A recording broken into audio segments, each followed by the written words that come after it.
This is Michael David Cobb Bowen for Cobb Vision, and this is going to be probably my last video recorded for Black History Month 2008, and I'm following up on a video about college. I don't think in my family, and it's an interesting thing because I talk about family instead of so much blackness, because you're always going to be closer to your family than you are to black folks, because black folks think they are whoever they are, and that's rather arbitrary. You have arbitrary relationships with black folks. You don't have family relationships. And it's always interesting because, all of us in America like to speculate on who blacks are and what they ought to be doing. And my YouTube tag team partner, Infamous Chris, got upset about something 7 or 8 black folks said about college, which is reasonable, but you shouldn't be too concerned.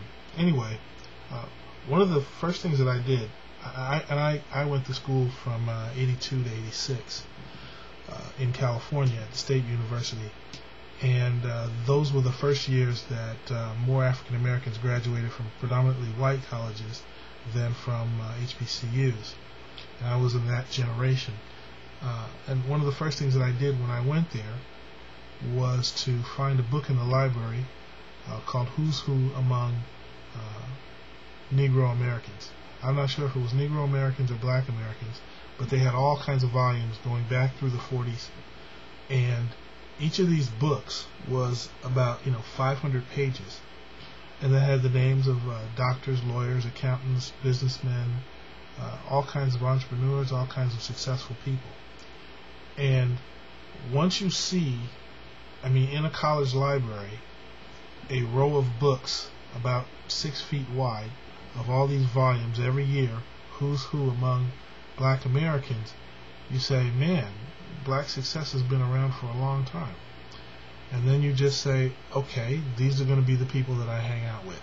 And I was a freshman, I hadn't graduated or anything like that, but it was easy to me to see that for many, many years there had been people who not only graduated from college as African Americans, but got into a who's who book.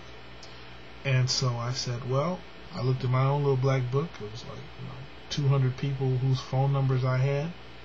I said, well, I'm going to grow that book, and I'm going to have maybe double that many, and they're all going to be people like this.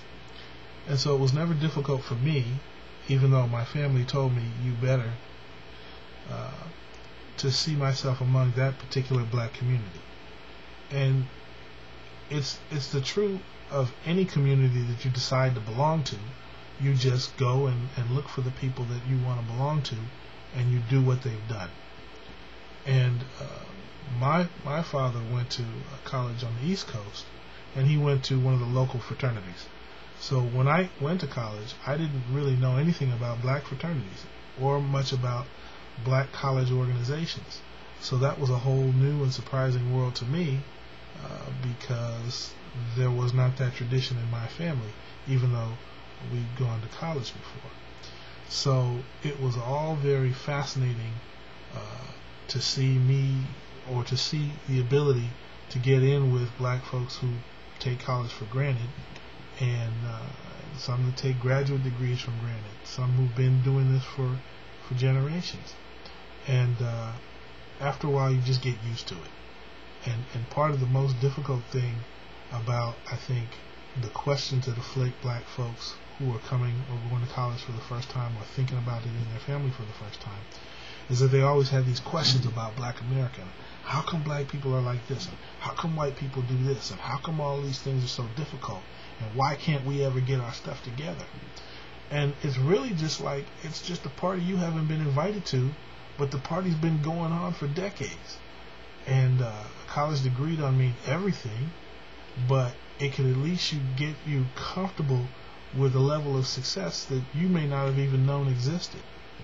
So, one of the things I try to do is just be very comfortable with the level of success that I have, and I think everybody does. Sooner or later, they get used to their level of success, and you find friends.